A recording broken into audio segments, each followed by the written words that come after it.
Boa noite a todos, boa noite a todas. Este momento de um encontro de discussões sérias, importantes e que coadunam com o momento que a gente vive.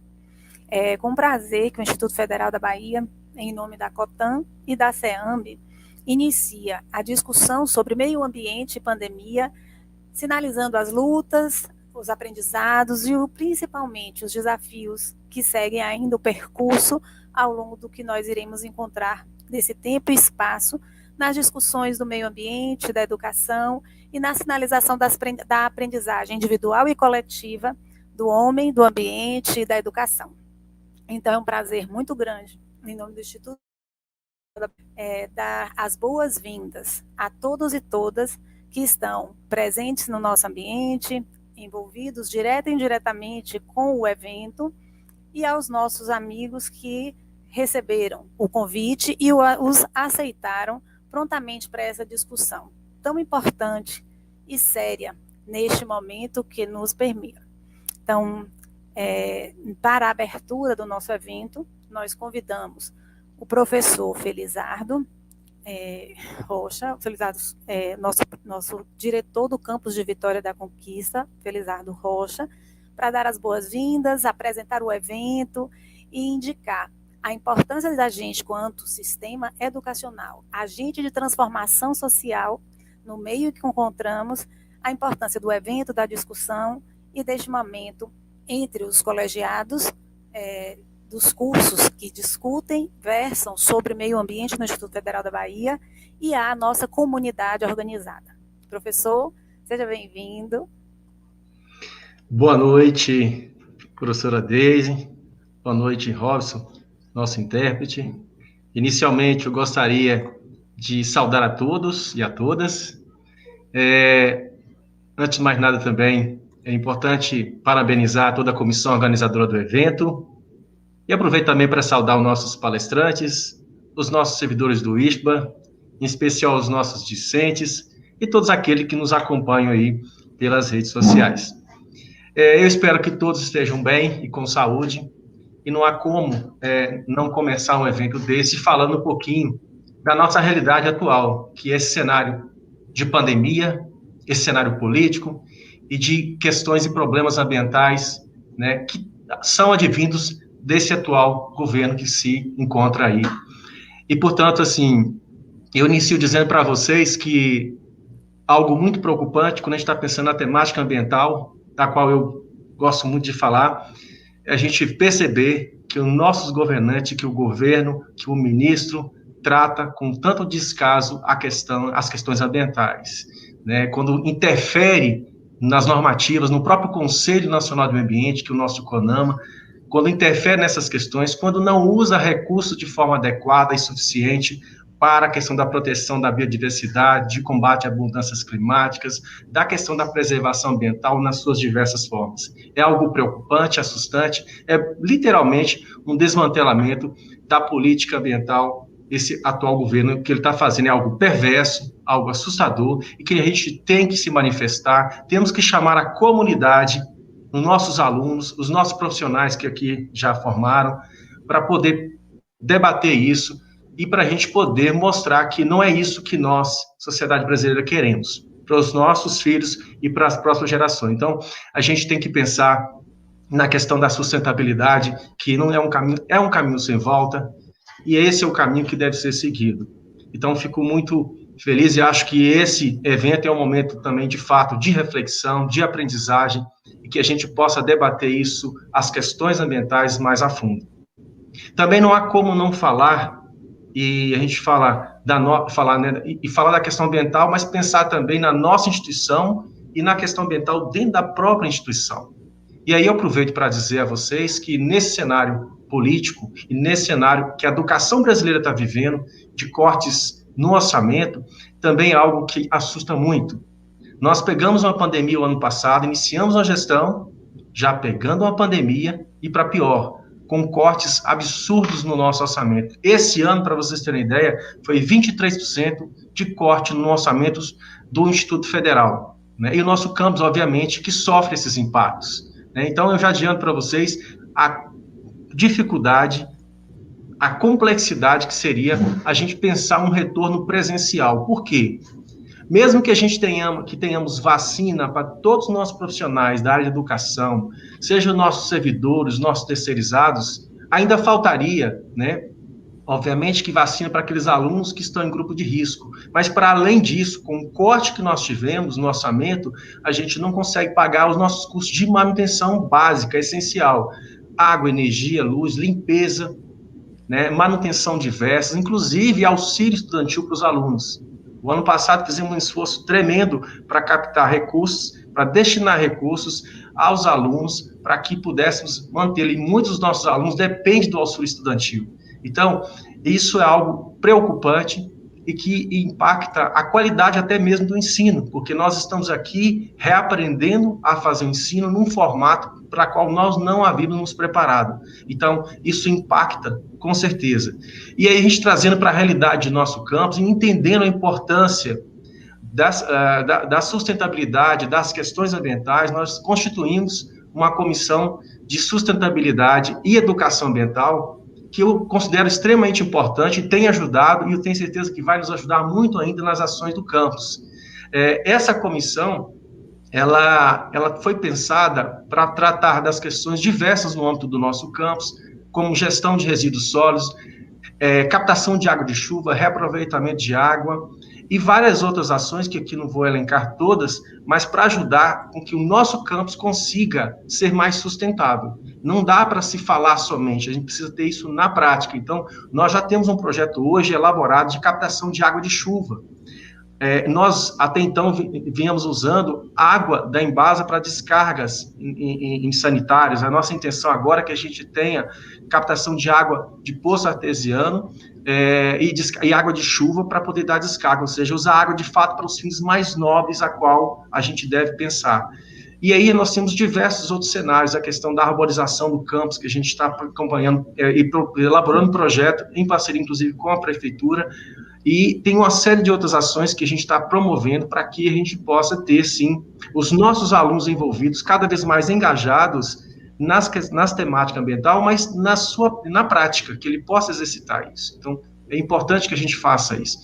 E aí eu queria falar um pouquinho também dos nossos 2 cursos associados mais diretamente ao meio ambiente, à questão do meio ambiente, que é o curso técnico em meio ambiente, coordenado pela professora Ione. Então, gostaria de aqui aproveitar e saudar a professora Ione, coordenadora do curso técnico em meio ambiente, pelo excelente trabalho que ela vem desempenhando, e na pessoa dela, saudar também todos os nossos discentes do curso técnico em meio ambiente, e dizer que os nossos alunos hoje são muito bem reconhecidos fora da instituição. Temos muitos alunos nossos empregados na área ambiental, em áreas correlatas, né? Formam e já são imediatamente contratados. Isso traz uma felicidade muito grande para nós, mostra que o que nós estamos fazendo, de fato, está surtindo efeito, que é que os nossos alunos saiam engajados e dedicados, né? E trabalhem na área para a qual eles estudaram.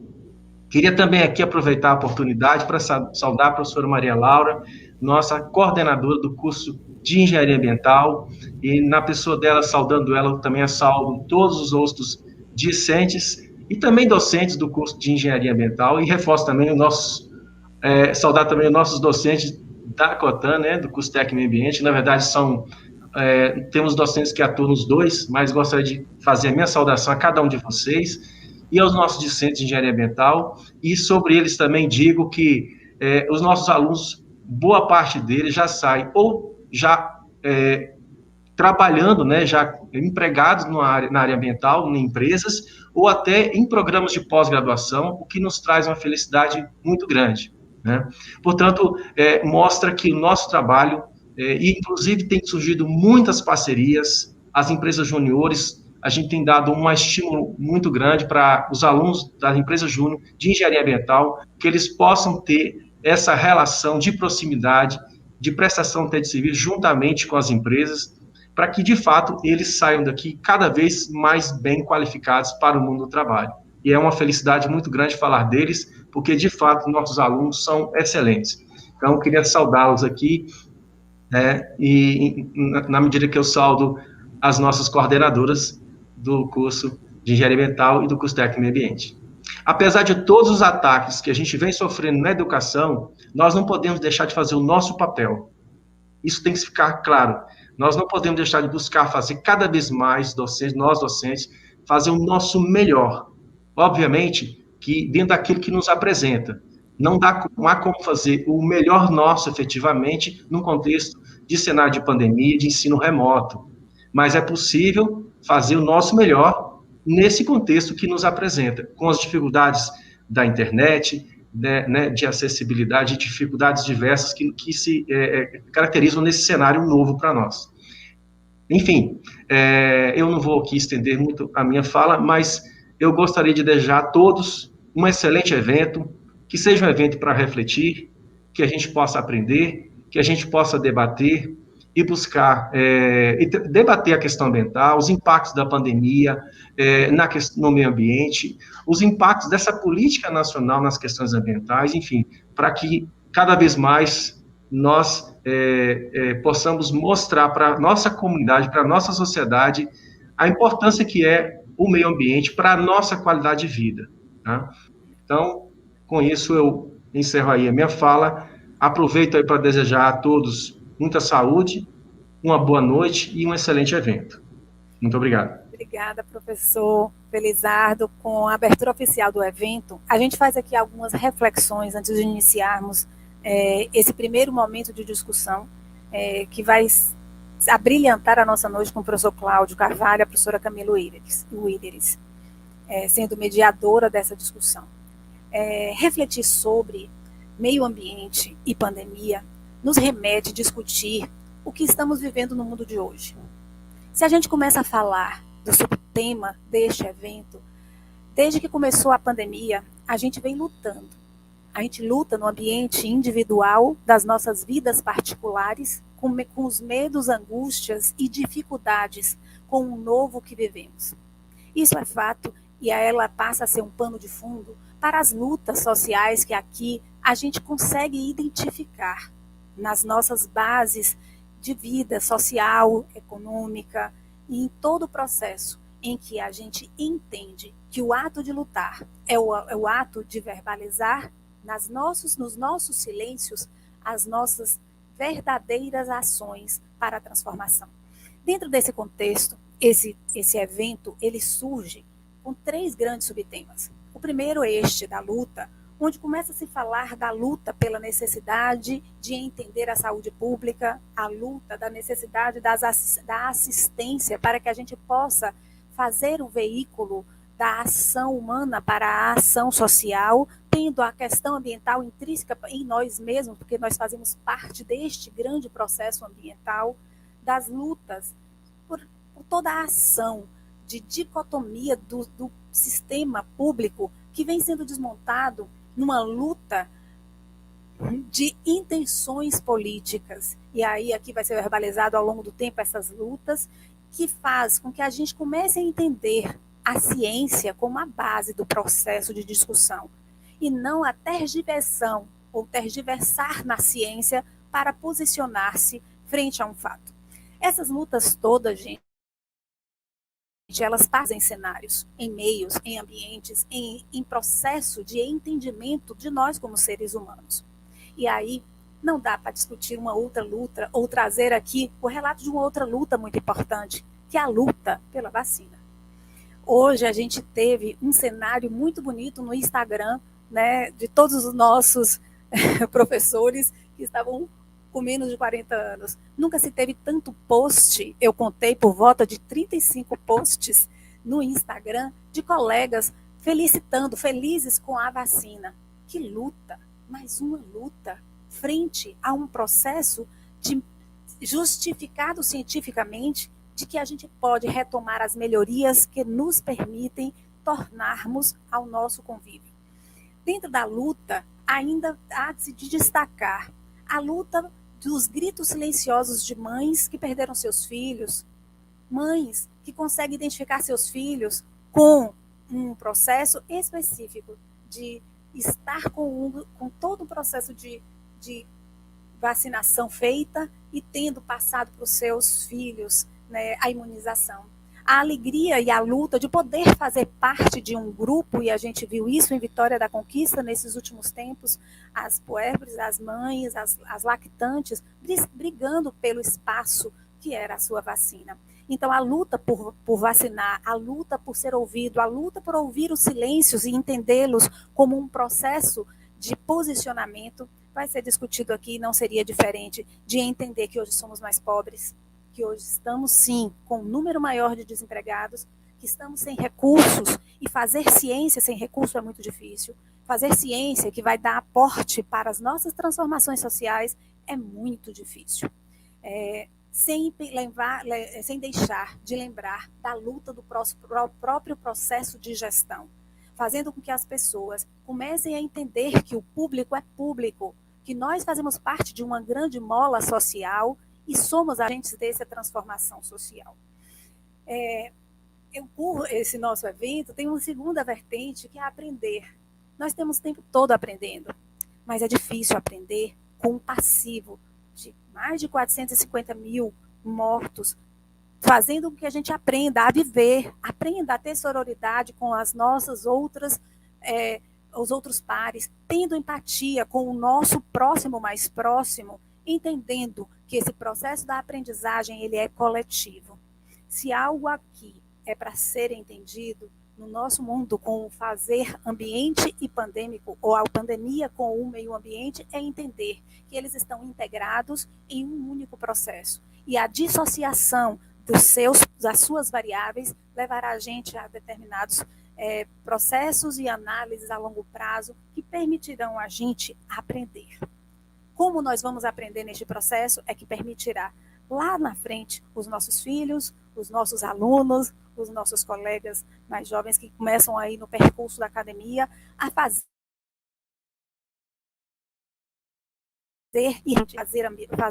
ambiental, fazer parte do processo político, social e como agente de transformação. E aí entre os grandes desafios, os desafios da gente começar a entender que o processo pandêmico ele nos leva a sermos, sim, diferentes neste meio em que vivemos, entendendo que as nossas buscas do entendimento do ser social, ele passa a estar cada vez mais pulsante, onde esse agente social que faz com que a gente entenda a importância da transformação no meio que vivemos, ele faz parte desse grande coletivo de estudo que viemos trazendo na academia, nos institutos federais, nas universidades, proporcionando o melhor da coletividade. Gente, a pandemia fez a gente sofrer individualmente nas nossas perdas individuais. Mas difícil é a gente começar a entender que essas transformações elas não estão pulsionando, ou o impulsionamento pode ainda ser melhor com as nossas participações como agentes sociais nessa transformação.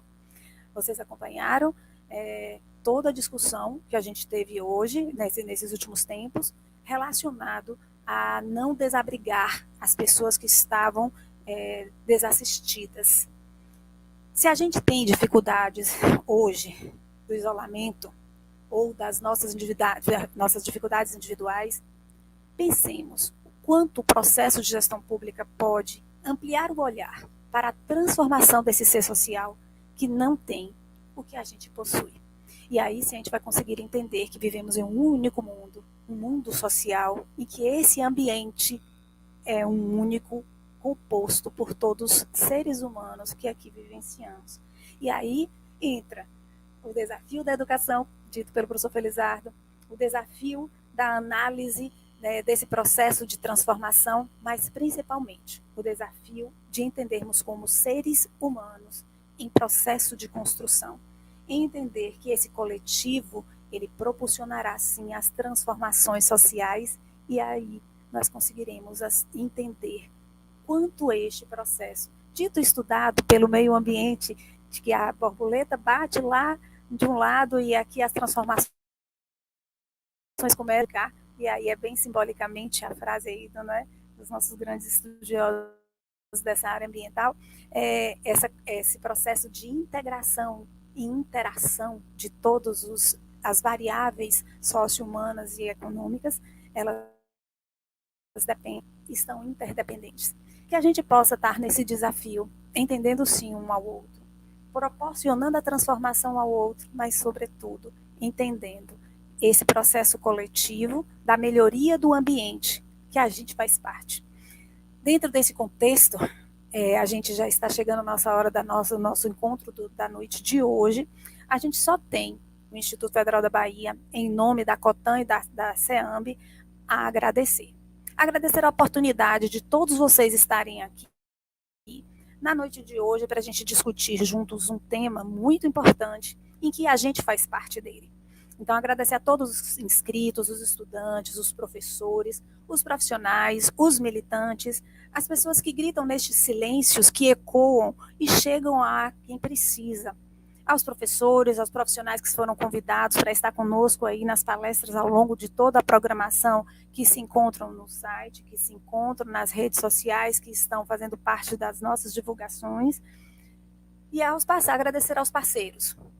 As escolas estaduais, a Camilo de Jesus Lima, Padre Palmeira, Adélia Teixeira, nas pessoas das professoras Vanessa Andrade, Mônica Nascimento, Érica Lemos, Edirlene Fraga, Suzala Reis, André Loureiro e Heraldo Sampaio.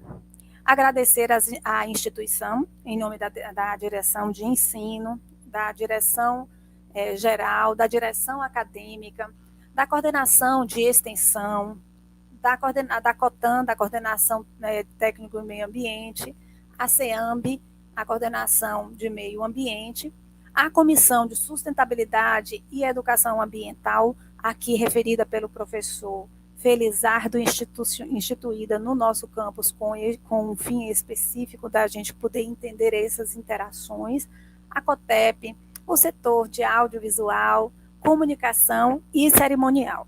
E aos grupos que deram o apoio para que esse evento acontecesse. O GPA, o INC-IFBA, o Curta 5, Grupo de Pesquisa em História, Espaço Educação e Memória, a CAAMB, a Empresa Júnior, a EAMB Júnior e o PET Engenharias. E em agradecer é dizer que o processo de gratidão é o que faz pulsar. E aí a gente fica muito grato e passa agora o convite, né, passa a palavra para a professora Camila Willeres, que vai dar sequência a esta abertura do evento, com a primeira atividade deste nosso evento, que traz aí como um profissional com o professor Cláudio Carvalho. Então, a gente passa aí a professora Camila, que vai discutir a PL 3729/2004 e o panorama político-ambiental do Brasil.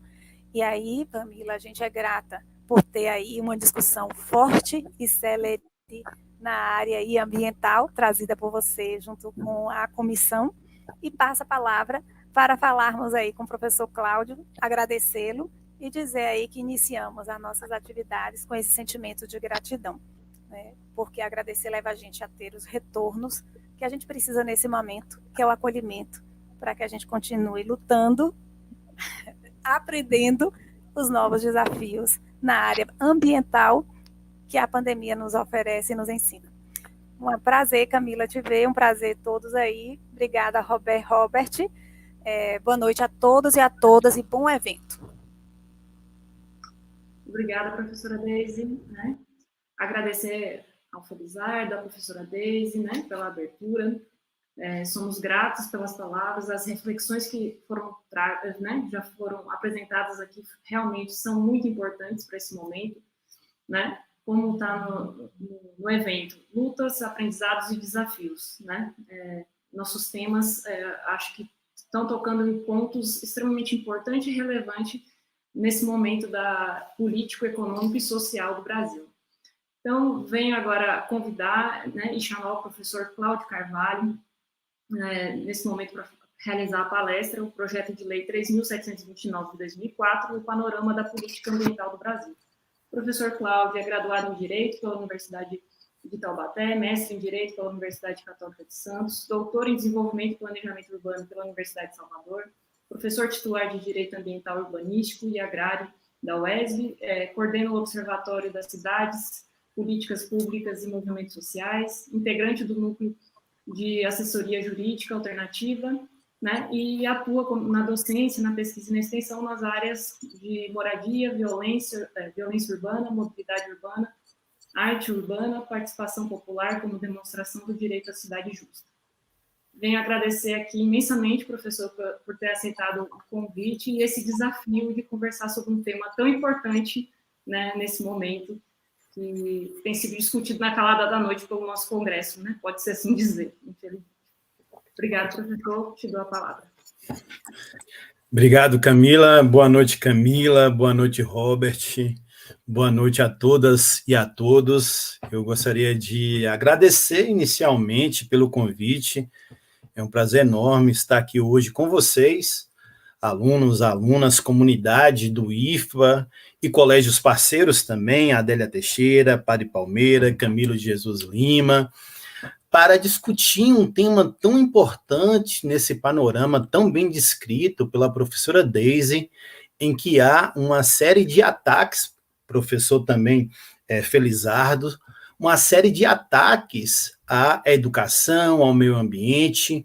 Nós vivemos uma série de crises, crise econômica, crise sanitária, crise ambiental, em uma conjuntura bastante adversa, mas que é preciso que a gente possa, no dia de hoje, consequentemente no cotidiano, fazer a discussão, fazer o debate, para que a gente possa efetivamente se organizar e fazer o enfrentamento adequado a esse governo, que é um governo genocida que nos negou sistematicamente a vacina em tempo adequado, e também é um governo ecocida.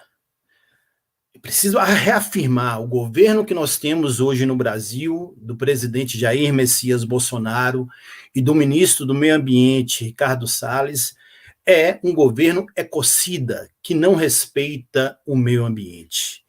E eu gostaria, inicialmente, de trazer para vocês aqui justamente a nossa Constituição da República de 1988, no seu artigo mais importante que trata a matéria do meio ambiente, que é o artigo 225. O artigo 225 diz: todos têm direito ao meio ambiente ecologicamente equilibrado, bem de uso comum do povo e essencial à sadia qualidade de vida, impondo-se ao poder público e à coletividade o dever de proteger e preservar para as presentes e futuras gerações. E eu chamo a atenção de vocês no artigo 225, justamente para a primeira parte e para a última parte inicialmente. Todos têm direito ao meio ambiente ecologicamente equilibrado, portanto, não é qualquer meio ambiente. E na parte final, quando nós falamos das presentes e futuras gerações, portanto, o direito ambiental, ele tem essa capacidade intergeracional, de justamente compreender princípios, leis, normas, na perspectiva, inclusive, daquelas gerações que, inclusive, ainda não existem.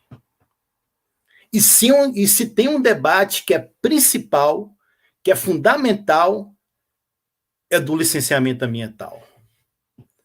Quando nós discutimos licenciamento ambiental no Brasil, é preciso compreender que nós estamos justamente discutindo a possibilidade do poder público acompanhar em vários momentos, em vários atos administrativos, se aquela atividade ela é poluidora ou potencialmente poluidora. Nós tivemos recentemente no Brasil uma série de verdadeiros crimes ambientais. Há um tempo atrás, poderíamos até chamar de acidentes ambientais. Brumadinho, Mariana, em que o licenciamento ambiental já foi fruto justamente de um processo de flexibilização, de um afrouxamento do marco regulatório no nosso país. Nós queremos essa realidade a partir de uma extensão em todo o país, em que a gente não tinha mais condições, inclusive a população, de acompanhar, através de audiências públicas, o processo de licenciamento ambiental? Eu acho que não. No entanto, é necessário a gente compreender que o momento agora ele é muito mais delicado do que, por exemplo, há um ano atrás. É a primeira vez que efetivamente nós temos uma tentativa de mudança da lei. Por que eu digo isso? O ministro Ricardo Salles, há um pouco mais de um ano, naquela reunião do dia 22 de abril de 2020, ele usou uma expressão para dizer que era necessário aproveitar o início da pandemia, em que a imprensa estava muito mais preocupada em cobrir a pandemia do coronavírus, e aproveitar e passar a boiada. Parecer caneta, parecer caneta. E essa era a realidade até agora. Por exemplo, todo mundo aqui tem acompanhado a ação da Polícia Federal, do Ministério Público Federal e também do STF em relação à série de ações em face do atual ministro do Meio Ambiente. Por exemplo, a exportação ilegal de madeira. Esse processo foi em função de uma alteração infralegal, através de portarias no próprio ambiente do Ministério do Meio Ambiente e do IBAMA. No entanto, o licenciamento ambiental é o momento que, em função de uma alteração do comando da Casa, da Câmara dos Deputados, que agora é comandado pelo Arthur Lira, a agenda ambiental que até então, com todas as críticas que a gente pode fazer ao presidente anterior da Câmara dos Deputados, a atual tem apresentado a toque de caixa, sem discutir com a população, uma série de alterações na lei. E isso é muito mais grave. Eu confesso para vocês que isso preocupa muito, porque a alteração da lei, ela tem um regime muito mais complexo. Você tem que aprovar na Câmara, tem que ir para o Senado, se alterar a matéria, volta para a Câmara dos Deputados, depois vai à promulgação ou veto do presidente da República. E quando a gente faz, ou fez, porque a matéria já aprovou na Câmara dos Deputados do licenciamento ambiental, e agora está no Senado, em uma rapidez estonteante, é preciso que a população fique atenta e forte. Porque a boiada que até então estava na perspectiva infralegal, através de portarias, agora está na lei. E nós temos um ordenamento jurídico até então, em matéria ambiental, que ainda, posso afirmar, ainda é referência no mundo. Quando nós falamos de licenciamento ambiental, pós-Conferência de Estocolmo, em 1972, alguns estados aqui no Brasil, como São Paulo, Rio de Janeiro, Minas Gerais, já começavam a discutir a necessidade de ter um licenciamento ambiental, sobretudo em função da atividade industrial. Você que nos acompanha deve se lembrar de Cubatão, do polo petroquímico de Cubatão, em que você tinha poluentes orgânicos persistentes e não tinha um controle efetivo ambiental. E aí você já começa a ter uma legislação preocupada, já influenciada pela legislação cosmopolita, discutida no âmbito da ONU, para você começar a ter um cuidado maior, uma cautela maior com atividades poluidoras ou potencialmente poluidoras. E aí eu vou chamar a atenção de você que está aqui com a gente essa noite para uma lei tão importante até hoje, como a Constituição, do artigo 225, que é a Lei 6938 de 81, a Lei de Política Nacional do Meio Ambiente. Essa lei inaugura efetivamente uma política e uma gestão adequada no ordenamento jurídico pátrio no nosso país. Só para você ter ideia, lá no artigo 3º, no artigo 3 dessa lei, vai conceituar meio ambiente. Meio ambiente, as condições químicas, físicas e biológicas que rege e abriga a vida em todas as suas formas. Vai conceituar o que é poluidor. Eu posso ser poluidor, o IFBA pode ser poluidor, vai lá estabelecer poluidor a pessoa física ou jurídica que direta ou indiretamente possa causar uma degradação ambiental. Não só. No artigo 6º, no artigo 6, vai criar o CISNAMA, que é o Sistema Nacional do Meio Ambiente. E quando nós falamos no CISNAMA, nós estamos falando justamente em um sistema público de gestão e planejamento ambiental. Por exemplo, o Ministério do Meio Ambiente, que tem a competência de fazer as políticas de governo. O CONAMA, Conselho Nacional do Meio Ambiente, que tem a função de ser o órgão consultivo e deliberativo. O IBAMA, que é o Instituto Brasileiro do Meio Ambiente, que tem a competência de fazer a fiscalização e execução da política ambiental. E mais recentemente, o ICMBio, o Instituto Chico Mendes de Biodiversidade, que vai ter a responsabilidade de fazer a gestão de unidades de conservação por força da Lei 9985 de 2000. E esse sistema, além da seara federal, vai também criar o aspecto estadual e o aspecto municipal de planejamento e gestão do meio ambiente. Mas não só.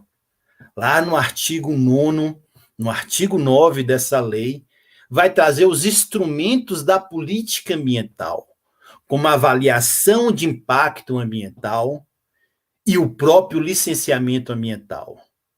E depois, no artigo 10, vai estabelecer que toda atividade poluidora ou potencialmente poluidora, na perspectiva de construção, ampliação, funcionamento, localização, deverá ser exigido licenciamento ambiental. A 6938 de 81, ela está vigente, ela vale até hoje. Ela foi recepcionada, ela não tem nenhuma contrariedade com a nossa Constituição. E ela sofreu, na verdade, algumas situações de você regulamentar a matéria, de você detalhar a matéria. Por exemplo, nós temos várias resoluções do CONAMA, a resolução 00186, que vai falar justamente sobre estudo de impacto ambiental, o EIA, e o seu RIMA, o Relatório de Impacto do Meio Ambiente. O EIA é um estudo técnico que eu considero o estudo mais importante. Tão importante que o próprio artigo 225, que eu citei no início, elevou a uma proteção constitucional. Está lá, no artigo 225, parágrafo 1º, inciso 4º, que obras poluidoras ou potencialmente poluidoras deverá ser exigido estudo prévio de impacto ambiental a que se dará publicidade. Nós temos uma resolução, várias resoluções, melhor dizendo, cerca de 40 resoluções do CONAMA, umas mais específicas, uma mais do aspecto geral, que trata sobre licenciamento. Uma das mais importantes é a resolução 237 de 97. E, por fim, por força do artigo 23 da Constituição da República de 1988, que fala que compete à União, Estado, Distrito Federal e município fiscalizar, executar a política do meio ambiente, está lá no inciso 6º, nós tivemos uma regulamentação pela Lei Complementar 140 de 2011.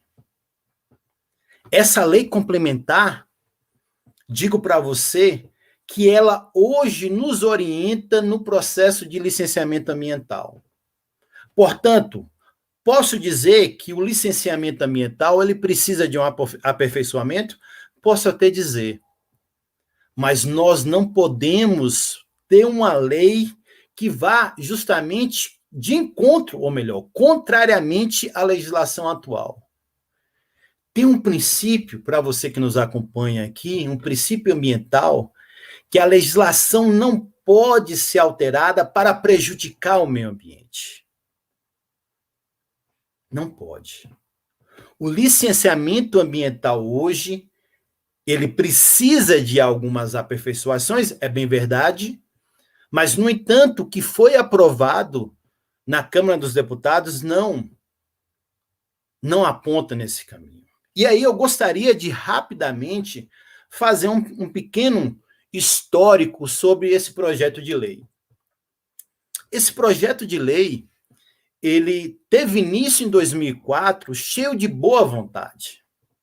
Havia, de fato, uma tentativa de aperfeiçoar o processo de licenciamento ambiental. Em 2004, a ministra do Meio Ambiente era a Marina Silva. O presidente do IBAMA era o João Paulo Copabianco. E havia, de fato, uma preocupação de você tentar estabelecer uma legislação mais uniforme no Brasil. Por quê? Hoje, no Brasil, 10% do licenciamento ele é feito efetivamente pelo IBAMA. Talvez você até escute mais, veja mais falar do IBAMA, porque justamente o IBAMA vai licenciar grandes empreendimentos. Empreendimentos que envolvam mais de um estado, por exemplo. O caso da transposição do Rio São Francisco aqui na nossa região. Quem licenciou foi o IBAMA. Mar territorial, plataforma continental, grandes hidrelétricas como Belo Monte, é o IBAMA que vai licenciar. Mas 90% do licenciamento é feito pelos estados. É feito pelos estados. Portanto, a Lei Complementar 140 de 2011, lá no artigo 7º, 8 e 9, vai estabelecer muito claramente essa divisão de responsabilidade. No entanto, a gente precisava fazer alguns ajustes. Por quê? Em regra, o licenciamento no Brasil ele tem 3 etapas. A licença prévia, a licença de instalação e a licença de operação. Há um discurso que esse processo trifásico, de 3 fases, de atos administrativos, ele seria demorado. Não é verdade. 70% do licenciamento realizado no âmbito do IBAMA, 70% sai no tempo adequado. Portanto, é falacioso afirmar que o licenciamento ambiental no Brasil é demorado. O que é preciso afirmar é que o licenciamento ambiental no Brasil é complexo. Por uma questão muito simples. Para você que nos acompanha, a licença prévia é o momento, é a fase dos estudos.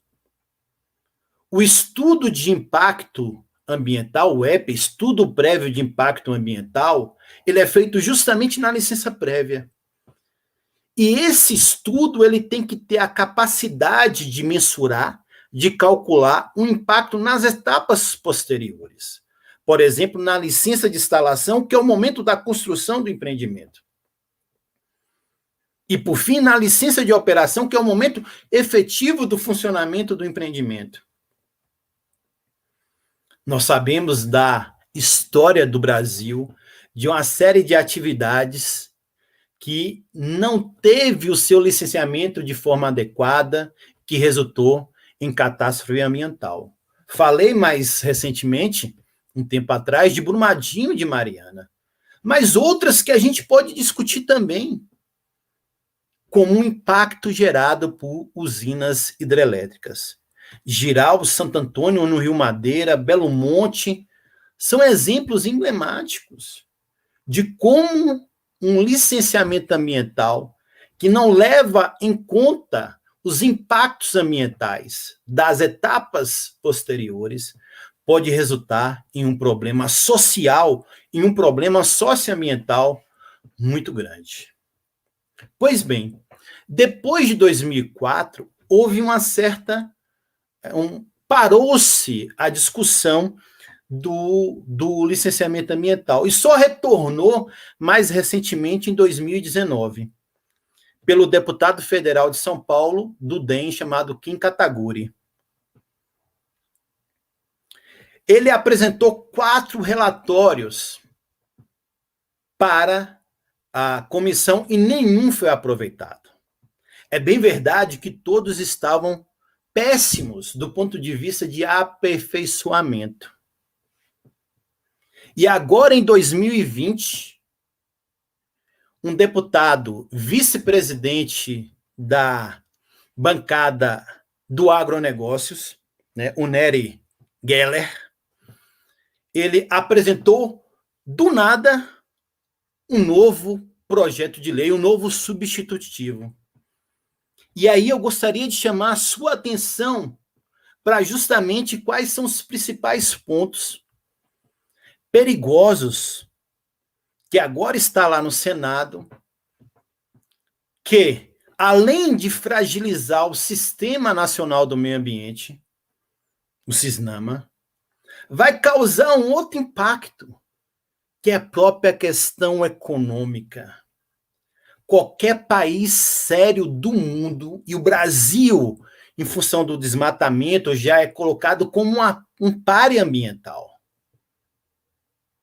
Se o Senado não tiver a sensibilidade de olhar com cuidado o que foi aprovado pela Câmara dos Deputados, nós teremos problemas gravíssimos. Eu gostaria de listar ao menos 3 aqui, para a gente aprofundar, inclusive, nos debates. O primeiro é justamente a questão das anistias, da dispensa de licenciamento ambiental. Aparece lá no artigo 8º, no artigo 8.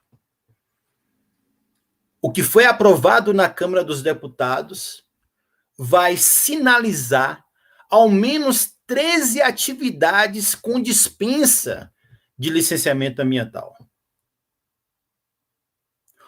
Olha, eu tenho uma dificuldade enorme de perceber como uma estação de tratamento de esgoto, que foi e é ainda por muito tempo aqui no nosso país responsável pela contaminação dos nossos recursos hídricos, o esgoto jogado sem tratamento, sendo dispensado de licenciamento ambiental. Como? Como é que você vai dispensar uma estação de tratamento de esgoto de licenciamento ambiental? É uma das atividades elencadas lá no artigo 8. Como é que você vai dispensar a duplicação de rodovias, o asfaltamento de rodovias sem um licenciamento ambiental?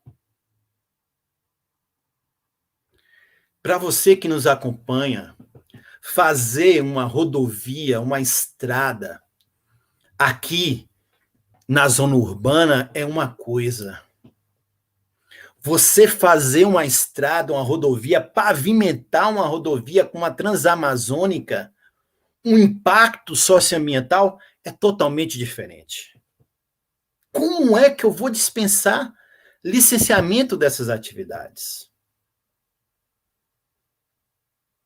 E, por fim, atividades de pecuária, de médio porte e também de agricultura, que tem uma relação de impacto ambiental direto ou indireto com unidades de conservação, com terras indígenas, com populações quilombolas. Como dispensar licenciamento dessas atividades? Não vejo como. Segundo ponto, a insegurança jurídica. um novo marco aprovado pela Câmara dos Deputados vai estabelecer justamente que estados e municípios poderão estabelecer suas próprias regras para licenciamento ambiental. Há um tempo atrás, nós tivemos um problema seríssimo de guerra fiscal em relação ao ICMS, o Imposto sobre Circulação de Mercadorias e Serviços, em que cada estado estabelecia uma alíquota. Imagine você, a Bahia, adotando uma legislação mais rigorosa, enquanto o estado do Pará adota uma legislação menos rigorosa. Aquela empresa que não quer se submeter a um licenciamento mais rigoroso vai fazer o quê? Vai preterir a Bahia em relação ao estado do Pará. Imagine só você ter a competência do município para licenciar, pode licenciar, mas criar novas regras, quando a gente sabe que muitos municípios ainda têm uma relação coronelista, em que o prefeito, a prefeita, na verdade, se acha como proprietário da cidade, como proprietária da cidade. Isso vai causar uma insegurança jurídica muito grande. Porque um estado fala uma coisa, um município fala outra, e a gente não tem uma legislação uniforme. Terceiro aspecto que eu considero, aliás, a lei toda é péssima, mas se tem um aspecto que a gente pode considerar mais horrível de todos, é a chamada licença por adesão, né? Ou compromisso, a LAC. Licença de adesão e compromisso. Que, na verdade, é um autolicenciamento. O que significa isso? Que o próprio empreendedor, que hoje ele tem que ouvir o órgão ambiental para estabelecer quais são os estudos, o estudo de impacto de vizinhança, o estudo de viabilidade ambiental, o estudo prévio de impacto ambiental, e quais são as suas condicionantes. Porque eu posso afirmar para você, o licenciamento ambiental é como se fosse uma autorização. Uma atividade, ela pode explorar mineração, por exemplo, um porto, tem o direito de explorar a iniciativa privada ou o poder público. Mas o licenciamento ambiental, ele tem o objetivo de justamente falar, olha, eu vou autorizar, mas vai ser dessa forma. Estabelecendo o que na área ambiental nós chamamos de condicionantes. Só para dar uma comparação, o IBAMA, quando autorizou o licenciamento da transposição do Rio São Francisco, lá na licença prévia, em 2005, estabeleceu 31 condicionantes. Falou assim, eu vou autorizar que você faça a transposição, mas você vai ter que obedecer isso aqui. E o que foi aprovado na Câmara dos Deputados aponta é que o próprio proponente, através de um sistema eletrônico, vai estabelecer quais são as condicionantes ou acompanhamento, e o governo, entre aspas, vai simplesmente acompanhar. Esse foi o resultado de Mariana. Esse foi o resultado de Brumadinho. Foi esse acompanhamento de forma aleatória por amostragem, sem fazer o devido acompanhamento do licenciamento ambiental. Portanto, é preciso que a sociedade se organize contra esse projeto, contra esse governo ecocida. E aí eu vou chamar a atenção daqueles que nos acompanham aqui nesse momento, que o governo Jair Messias Bolsonaro, na parte ambiental, ele não mentiu. Sinto desapontar você. Se você que nos acompanha votou em Jair Messias Bolsonaro e nesse momento está desapontado pela sua agenda ambiental, você não leu o programa de governo dele. Porque lá ele estabelecia que a matéria ambiental, o tema meio ambiente, não era prioridade. Logo depois da sua eleição, inclusive, ele disse que ia extinguir o Ministério do Meio Ambiente, ia fazer a fusão com o Ministério da Agricultura. Quando ele tomou posse, foi uma pressão nacional, inclusive dos seus parceiros do agronegócios. Vale lembrar, gente, que o Brasil está aí, Brasil-Mercosul, com uma agenda econômica com a União Europeia, com acordo dos blocos, e tem um princípio fundamental no direito ambiental, no meio ambiente hoje, que é o princípio da precaução. A Declaração do Rio, que, por sinal, foi feita aqui no Rio de Janeiro em 1992. Além da Declaração do Rio, lá em 92, nós tivemos a Agenda 21, a Convenção da Biodiversidade, a Convenção das Florestas, a Convenção de Mudanças Climáticas. Mas a Declaração do Rio, no princípio 15, estabelece o que nós chamamos de princípio da precaução. Que se você não tem certeza científica de um evento, ou se você tem a possibilidade de um dano grave ou irreversível, o que é que você faz? Não faz. É a cautela. É o risco considerado daquela atividade. E o mercado comum europeu, a União Europeia, é orientado pelo princípio da precaução. E se o Brasil aprovar esse marco ambiental do licenciamento ambiental, vai transgredir inteiramente o princípio da precaução. Naquele momento, o governo Bolsonaro recuou. Recuou, mas aí, já indo para os finalmente, começou a fazer uma estratégia de desmonte da política ambiental. Sabe o que aconteceu com o CONAMA, o Conselho Nacional do Meio Ambiente, tão importante na história do meio ambiente no Brasil? Tinha 96 conselheiros, foi reduzido, houve a redução para 23. Menos de um terço. Sabe o que aconteceu com o IBAMA? Foi militarizado. Houve uma substituição dos analistas ambientais, daqueles funcionários de carreira, por pessoas do Exército, da Polícia Militar, da Reserva, sem nenhuma identidade ambiental. E mais, o corte sistemático das verbas de fiscalização. Está aí, mais uma vez, o INPE divulgando informações que confirmam como o desmatamento no Brasil só aumenta. Fez isso com o IBAMA, fez isso com o ICMBio também. Há internamente a discussão de extinção do ICMBio.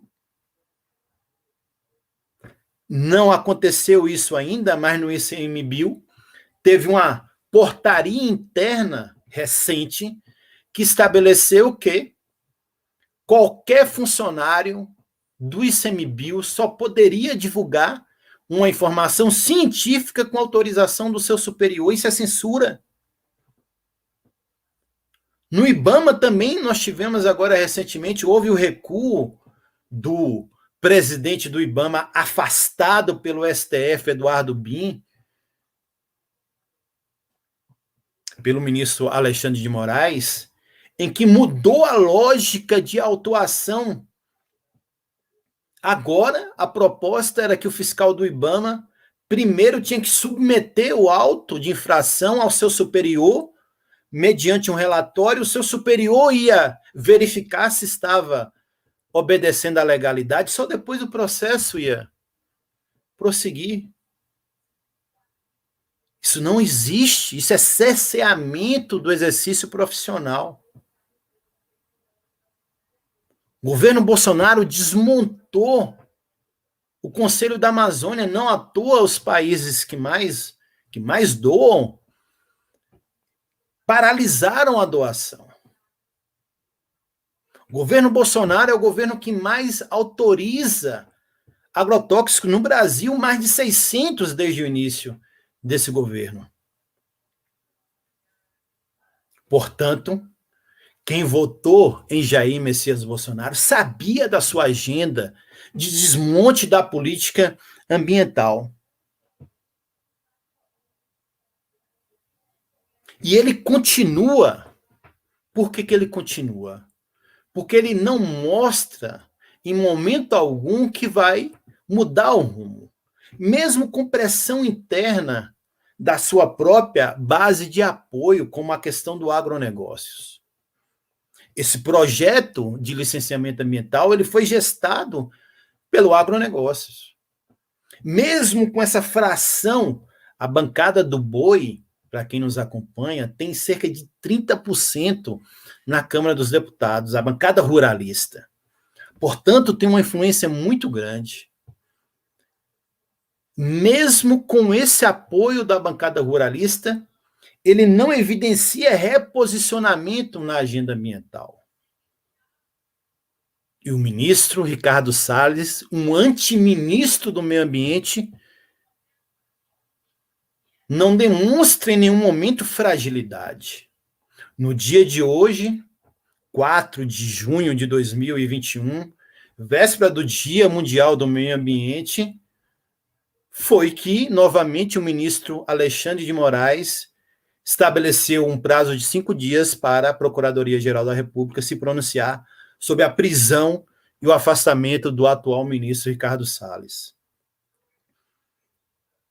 Portanto, eu gostaria de compartilhar para vocês que, assim como nós temos uma crise econômica com 14 milhões, quase 15 milhões de pessoas desempregadas, 6 milhões de desalentados, em que a gente vive ainda uma crise sanitária, em que apenas 10% da população foi efetivamente imunizada, um pouco mais. Nós temos uma crise ambiental também. E é preciso que a gente, dialogando aqui com a poesia, que a gente fique atento e forte. As últimas ações, as últimas atitudes do dia 29 de maio, em que a sociedade civil organizada se mobilizou com movimento estudantil, com sindicatos, com partidos políticos, para apontar que a rua é a solução nesse momento, mesmo em uma situação pandêmica, quando a população vai para a rua, em uma situação de pandemia, é porque o governo é mais ameaçador do que o vírus. Agora, na última quarta-feira, nós tivemos um pronunciamento mentiroso do presidente da República, mais uma vez, um pronunciamento mentiroso, em que falava que estabelecia que o Brasil é o 4º país que mais vacina no mundo. Não é verdade.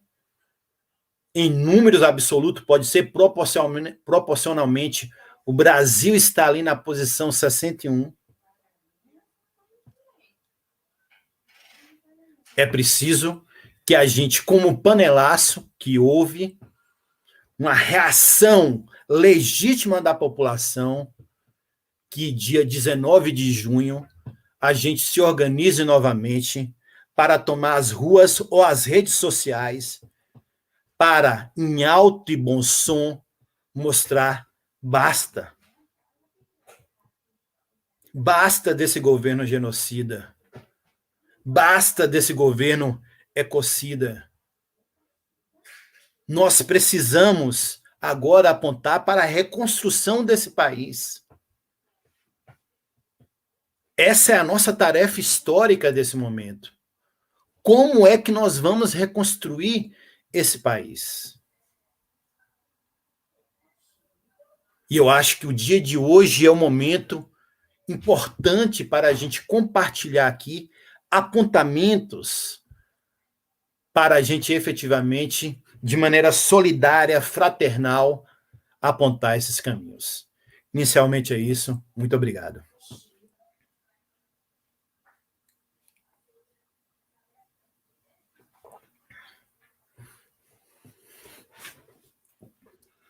Obrigado, professor Cláudio. Que reflexão e colocações que você trouxe, realmente fantásticas, né? A gente poderia aqui falar de tantas coisas, né, desse antiministro e das ações, né, dessa antipolítica ambiental que está se fazendo no Brasil, né, com a perda dos recursos do Fundo Amazônia, como o programa Prévio de Fogo foi prejudicado e os incêndios e as queimadas que tivemos, né, em grandes proporções. Isso tudo sendo gerenciado pelo Exército, num custo muito mais alto do que se fosse feito pelas pessoas com sua capacidade técnica. A divulgação das ações de fiscalização, né, que fizeram, que eles divulgam antes de fazer a fiscalização, onde vão fiscalizar, uma coisa completamente incoerente, impedir os fiscais de destruírem os equipamentos, né, que são utilizados para degradação ambiental, os garimpeiros no avião da FAB indo para Brasília, né, é um absurdo, né, de carona, enquanto eles estão lá, né, assassinando nossos índios em unidades de conservação, em terras indígenas e realmente é um cenário bastante complicado. A gente abre aqui para os questionamentos, né? A gente já teve um feito pela professora Ione. Ela pergunta: como você avalia o cenário ambiental pós-governo Bolsonaro? Seria possível o país se recuperar deste desmonte? Foi a professora Ione, não é isso? Isso. Professora Ione, eu compreendo que sim. É preciso que a gente estabeleça um verdadeiro pacto de uma frente ampla nesse país, que tenha condições de efetivamente defender o Estado democrático de direito, de defender as garantias e liberdades constitucionais. Então, quando nós pegamos, e aí, didaticamente, o que estabelece a nossa Constituição, lá no artigo 5º, diz o seguinte: todos são iguais perante a lei, sem distinção de qualquer natureza, garantindo-se ao brasileiro ou ao estrangeiro a inviolabilidade à vida, liberdade, igualdade, segurança e propriedade. Quando nós vamos lá para o artigo 6º da Constituição, que estabelece que são direitos sociais a saúde, a educação, a moradia, o trabalho, a previdência, o transporte. Nesse momento, todos esses direitos eles estão ameaçados. É preciso apontar, professor Ione, que o direito ele não cai do céu. O direito é fruto de uma correlação de força no seio da sociedade, uma correlação de força que ocorre eminentemente no que nós chamamos de relação política, que no fundo é uma relação econômica de capital e trabalho. Só para efeito didático, para que a gente acompanhe o debate, quando a gente pega a Revolução Francesa, né, nós tivemos a Constituição Francesa, que justamente vai garantir esses direitos, mas antes nós tivemos uma revolução. A Revolução Mexicana de 1910 antecedeu a Constituição Mexicana de 1917. A nossa Constituição de 1988 foi fruto dos movimentos sociais populares organizados. Nós tivemos ali, ao final da década de 60, ou início da década de 60, é como se fosse, para quem nos acompanha, uma onda. A conquista, a luta de direitos, é como se fosse uma onda. Você tem um momento que você está na crista da onda, que a gente chama de ascenso desses direitos, mas você tem um momento que você desce essa onda, que nós chamamos de descenso. Mas tem um momento também de depois você retomar a onda que nós chamamos de reascenso. Ali na década de 60, no início, com o Jango, nós tínhamos um ascenso das lutas sociais. Luta por reforma agrária, reforma na educação, reforma urbana. Veio o golpe de 64. Nós tivemos uma ruptura do tecido social, portanto, um descenso. Depois, no final da década de 70, com a lei da anistia, o nascimento do movimento social organizado, a retomada dos partidos políticos, nascimento do Partido dos Trabalhadores, da Central Única dos Trabalhadores, da CUT, do movimento Sem Terra, das comunidades eclesiais de base. Nós tivemos novamente o reascenso dessas lutas. E com isso a Constituição de 88. Com isso a Constituição de 88. Nesse momento, eu tenho tranquilidade, professor Ione, e quem nos acompanha, de sinalizar que nós vivemos um descenso desses direitos. Mas a história é cíclica. A onda vai subir de novo, nós teremos um momento de retomada. Qual é a nossa tarefa histórica agora? De organizar a população.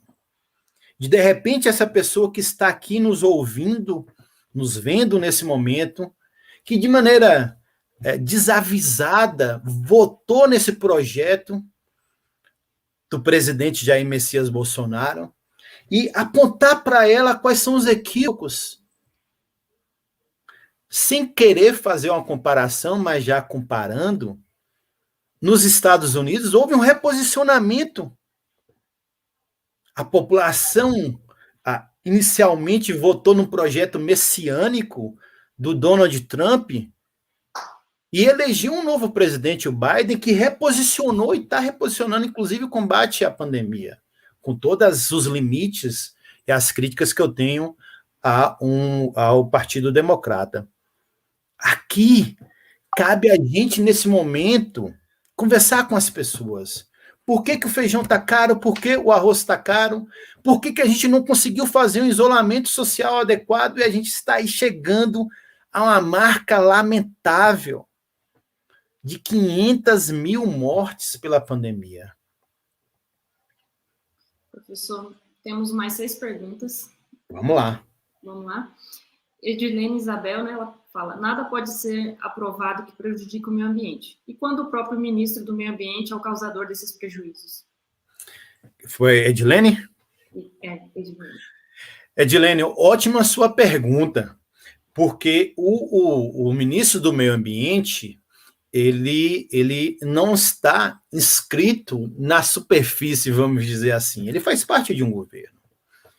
No Brasil, ainda, eu quero continuar crendo e lutando por isso.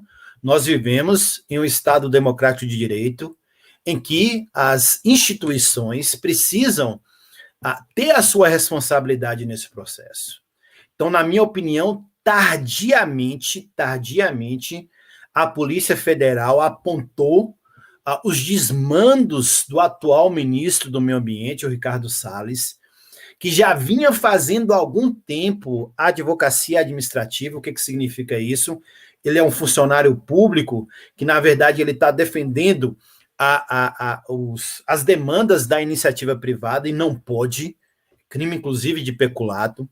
E aí, em função de uma queixa-crime de um delegado da Polícia Federal, Saraiva, que depois, inclusive, foi afastado das funções, o STF recepcionou essa queixa, apontou para o Ministério Público, que é a Procuradoria-Geral da República, e ainda bem que o Procurador-Geral da República, o Aras, junto aí com outras ações, inclusive tem a ministra Carmen Lúcia também com outra ação, demandando aí com o ministro Alexandre de Moraes, me parece que aponta para uma situação de estabelecer um basta. Por quê, Edilene?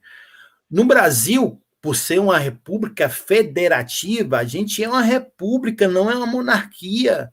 Uma república federativa do Brasil, nós temos o que nós chamamos no direito de check and balances. O poder executivo, o poder legislativo está ali sendo controlado pelo poder judiciário. Não tem poder judiciário, inclusive, é o que tem a última fala, a última opinião pela a interpretação da própria Constituição, que é a nossa lei maior. Tardiamente, mas antes tarde do que nunca, me parece que o STF vem sinalizando nas últimas semanas de estabelecer peraí, não é bem assim não, você não pode fazer o que você acha. Edilene, só para terminar, professora Camila, nós vivemos no Brasil hoje, para quem nos acompanha, um momento de desdemocracia. Há uma tentativa de subtração, de limitação das esferas públicas. Nós vivemos aqui no Brasil muito próximo de um estado de exceção, em que se cria uma nova normalidade, entre aspas, política, para se criar uma nova normalidade jurídica.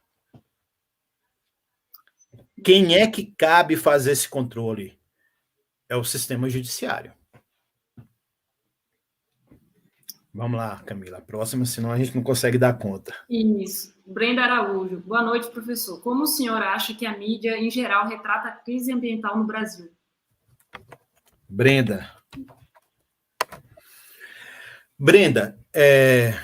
os meios de comunicação de massa, eles historicamente têm uma relação dicotômica com quem está liderando o país. Queria, inclusive, gente, sinalizar que em governos anteriores, inclusive governos democráticos e populares, nós tivemos problemas ambientais também. Então, vou dar só um exemplo. O Código Florestal, que é a Lei 12.651 de 2012, foi aprovado no governo Dilma.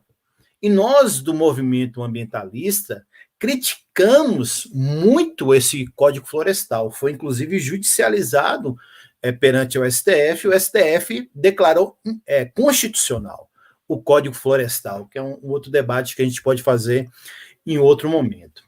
Nesse momento, os meios de comunicação de massa estabelecem uma relação dúbia em relação a esse governo, Brenda. Por quê? Porque as organizações Globo, Estadão, a própria Folha de São Paulo, eles apoiam essa agenda neoliberal do ministro Guedes. Então, há uma relação em que apoia a agenda liberal, a reforma administrativa, por exemplo, está lá na pauta da Câmara dos Deputados. O processo de privatização, então está aí a Eletrobras na pauta para ser privatizada. Então, a mídia estabelece uma legitimação desse programa neoliberal, ao mesmo tempo que tenta estabelecer um processo de antítese, contrariando aí a agenda do meio ambiente. Sinceramente, Brenda e quem nos acompanha, eu não consigo acreditar que é possível você separar as coisas. A agenda econômica do governo Guedes, ou melhor, do ministro Guedes, que é quase um governo paralelo, é tão prejudicial quanto a agenda do meio ambiente. Então, percebam que no domingo da cobertura das manifestações de rua, a Folha de São Paulo cobriu, o Estadão não cobriu, a Globo também não cobriu. Agora, a agenda ambiental, a Globo, ela estabelece um processo de cobertura efetiva. Qual é o consenso interno, que a gente chama de conciliação de frações da burguesia? É que o problema não é Jair Messias Bolsonaro, o problema é Ricardo Salles. O que é um equívoco achar que mudar de ministro do meio ambiente vai mudar. Não vai. Essa é a agenda do governo. Essa é a agenda do governo. Pegue qualquer canal do YouTube aí, tem várias manifestações do Jair Messias Bolsonaro falando contra populações indígenas, populações quilombolas, sobre a questão das unidades de conservação. Ele estabeleceu como inimigo dele, além, obviamente, das garantias democráticas e populares, o meio ambiente. Então, é um equívoco achar que mudar o ministro do meio ambiente vai mudar a agenda do governo. Não vai. O equívoco está na legitimação do próprio governo. Nesse sentido, eu entendo que só o impeachment será a solução adequada para barrar esse governo que está aí. Pois é. Podemos fazer analogia com o Ministério da Saúde, né? Já mudou quantos ministros, né? Já mudamos. Com certeza, Camila. Nós já tivemos 4, né? E a política é a mesma, né?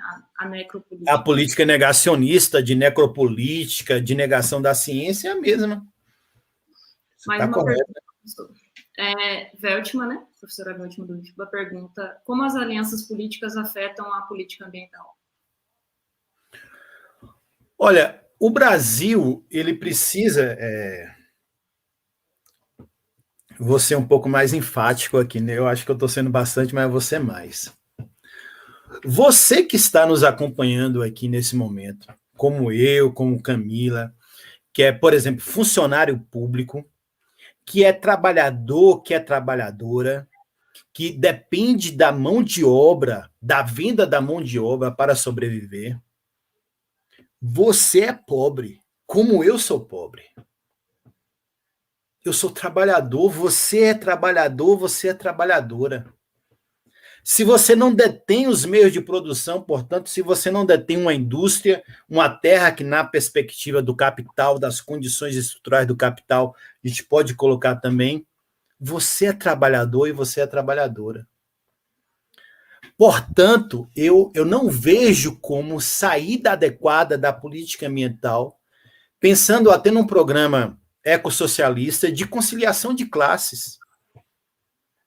Porque nós temos um modelo de sociedade em que estabelece o consumo imediato, a lógica é egóica, não à toa aí as datas comemorativas, passou o Dia das Mães, agora tem o Dia dos Namorados, da namorada, em que você estabelece o que nós chamamos de obsolescência programada, obsolescência planejada, em que dita uma lógica desenfreada do consumo e relaciona isso, que é mais perverso, com felicidade.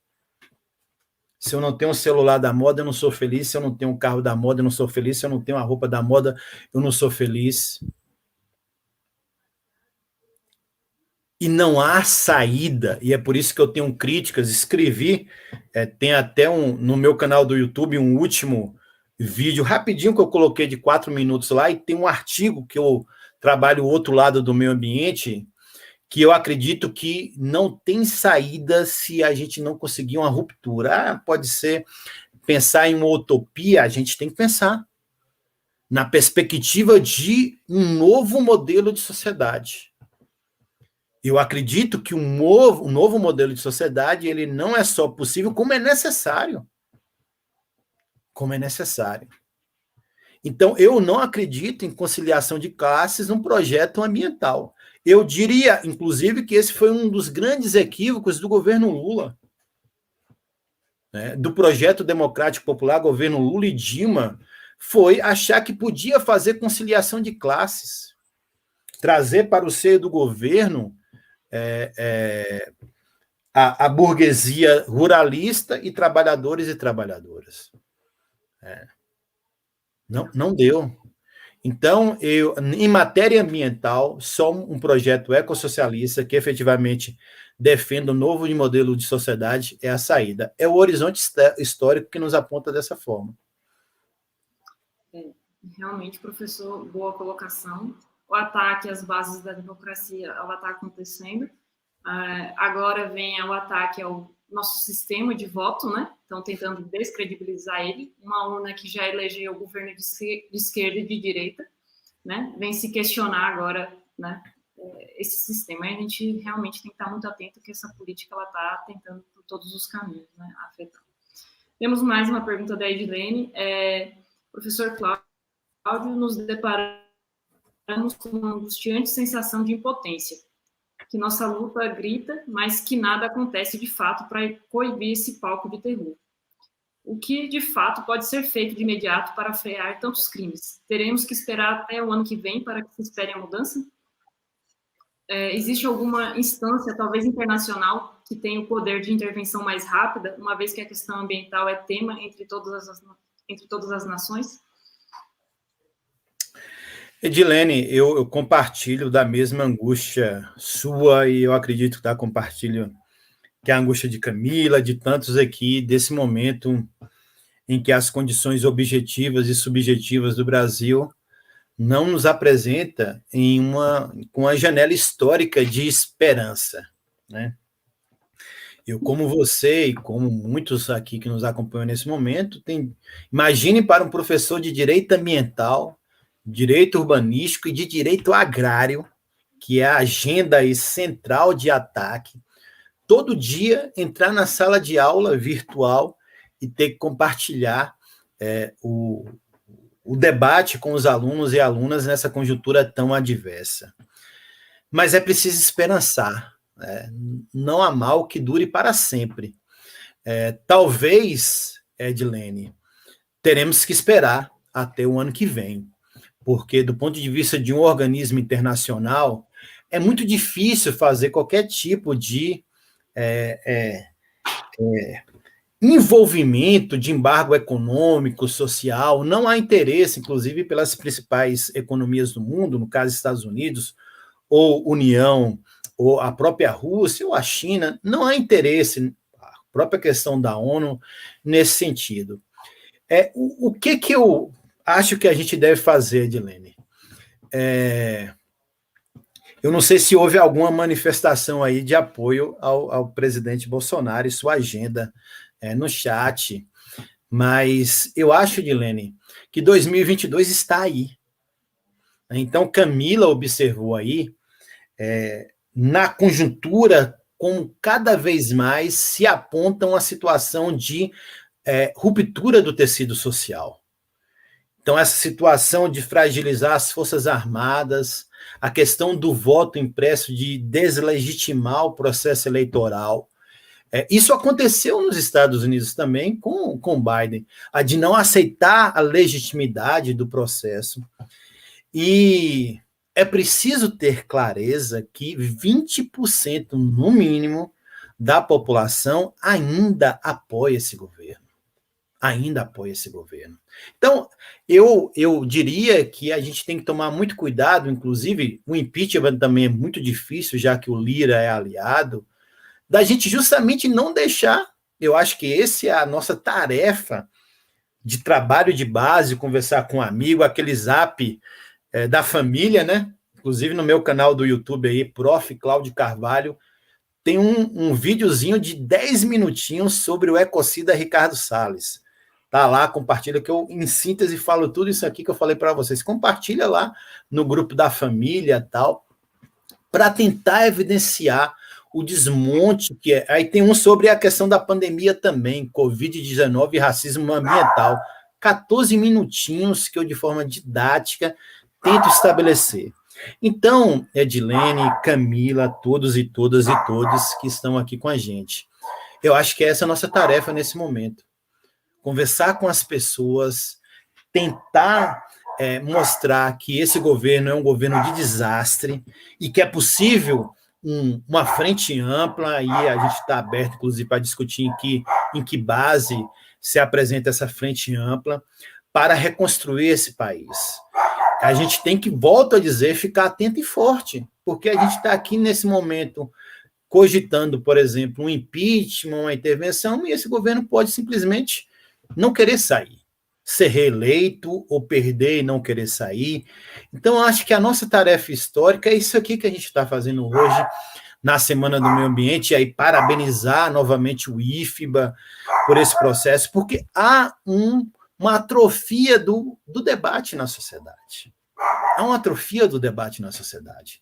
Então, a gente tem que conversar com o nosso vizinho, com o nosso parente, com o nosso amigo, de coração aberto. Então, Edilene, se você tem aí um parente que votou em Bolsonaro,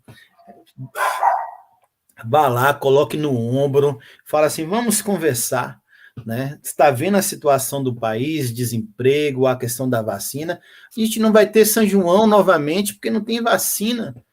Fala isso para ele, dialoga a partir da realidade concreta das pessoas, da rua, do trabalho, da feira, e eu acho que é essa a nossa tarefa nesse momento. Ocupar as ruas, ocupar as redes e conversar com as pessoas, porque nós não teremos nenhuma ação milagrosa para substituir esse governo de desastre que está aí. Professor, mais uma pergunta, mas eu sinto que esse tema foi abordado agora na sua última resposta. Professora Maria Laura pergunta, existe um público fiel a esse desgoverno que concorda exatamente com todos os desmandos do mito deles. Na sua opinião, será possível sensibilizar essa clientela para uma mudança? Quem foi, Camila? Maria Laura, professora. Professora Maria Laura, não na sua totalidade. Por uma questão muito simples, há questões estruturais da nossa sociedade que a gente não vai ter condições de mudar agora e não vai ter condições de mudar tão pouco. Por quê?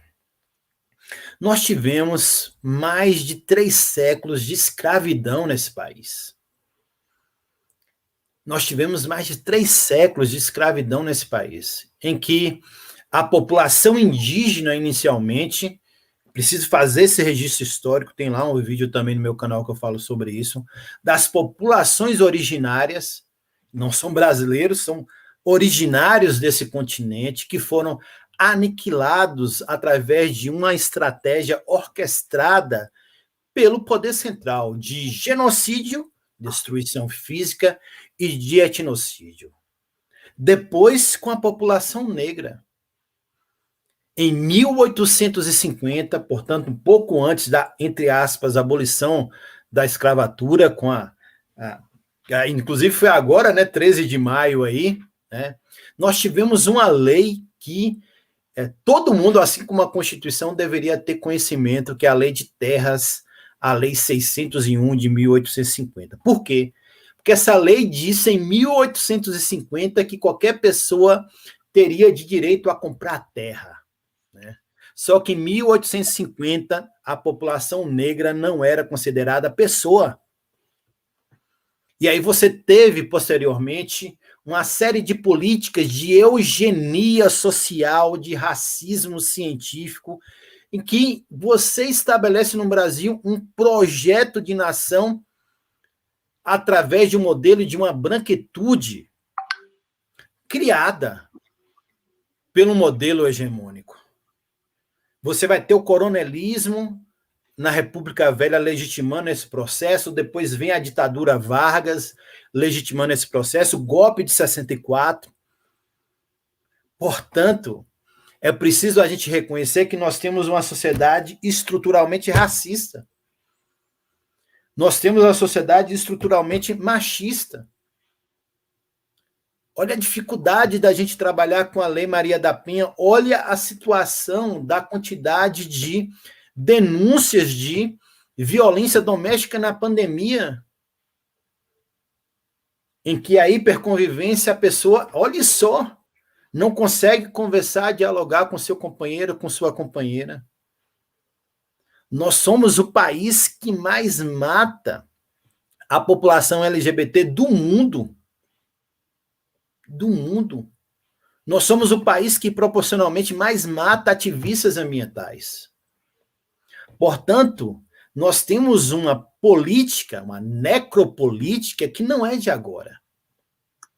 A revolta dos Búzios, aqui na Bahia, em 1798, houve a participação da população negra, também da população branca, e quem foi ceifado, literalmente, a vida foi a população negra. Genocídio de Canudos, que foi um genocídio aqui na Bahia também, já no período da República. 25 mil pessoas foram literalmente assassinadas porque pobre.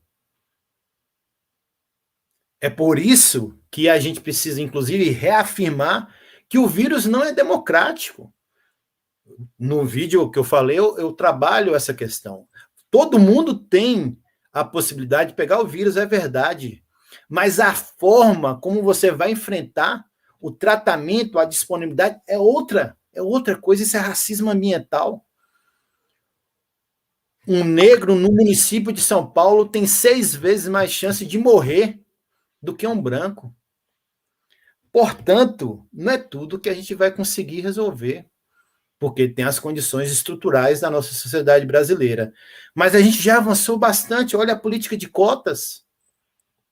Olha como mudou o cenário das universidades brasileiras. E é isso que eles não querem. É isso que eles não querem. Então, nosso papel é justamente convencer aqueles que querem ouvir, levar esperança e esperançar para aqueles que querem ouvir. É claro que uma fração aí da elite ou da classe média achatada, daquele que é trabalhador, um juiz, uma juíza, um promotor, uma promotora que recebe 50, 60 mil reais, que acha que é rico, mas na verdade ele é um trabalhador e uma trabalhadora, vai continuar se iludindo. Vai continuar se iludindo. É isso. Obrigada, professor Cláudio. As perguntas, né? Eu acho que a gente já fez todas que estavam no chat. Aproveito aqui já para divulgar a próxima palestra, próximo dia 18, né? A gente vai ter a Érica Takimoto. Ela escreveu o livro Como Dialogar com o Negacionista. Eu acho que entra muito aí no que nesse funcionamento. E é professora do IFBA também, lá do Rio de Janeiro, ela. Do Cefet do Rio, né? Do Cefet, é verdade. E eu acho que vai ser extremamente importante, né? A gente assistir essa palestra para, quem sabe, conseguirmos conversar e convencer as pessoas e mostrar os fatos, né, que estão aí.